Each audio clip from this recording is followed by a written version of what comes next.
నమస్తే అండి. నేను మీ డాక్టర్ శశాంక్, శ్రీ లలిత ఆర్థో కేర్, నెల్లూరు. సో డీక్వేరియస్ టీనోసైనోవైటిస్ పేరు పెద్దగా ఉంది, కానీ రోగం చిన్నది. ఇది మెయిన్ గా రిస్ట్ పెయిన్ అనేది కామన్ గా తెలుస్తూ ఉంటుందండి డీక్వేరియన్స్ లో.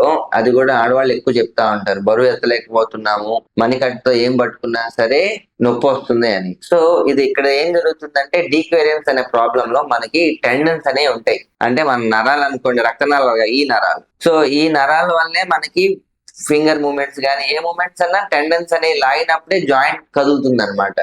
సో ఈ చిన్న నరాలు ఏమవుతాయంటే, మన మణికట్టు దగ్గరికి వచ్చే మణికట్టు చిన్నగా అవుతుంది కాబట్టి అన్ని ఒద్దిగ్గా కూర్చోబెట్టి దేనికి దానికి గుహల్లాగా ఉంటాయి పాస్ ఆన్ కావడానికి, లేకపోతే ప్రతి దగ్గర ఇలా బోస్టింగ్ లాగా ఏర్పడుతూ ఉంటుంది. సో అలా కాకుండా వీటిని పట్టుకొని రెటినాక్యులం అనేది ఒకటి ఉంటుంది. సో దాని కింద నుంచి వెళ్ళేటప్పుడు ఈ టెండన్ వాచి ఉంటే అది ఆ ప్లేస్ లో కదిలేటప్పుడు మీకు పెయిన్ అనేది వస్తుంది అనమాట. దాన్ని మెయిన్ గా మన ట్రీట్మెంట్ వచ్చి రెస్ట్ అండి.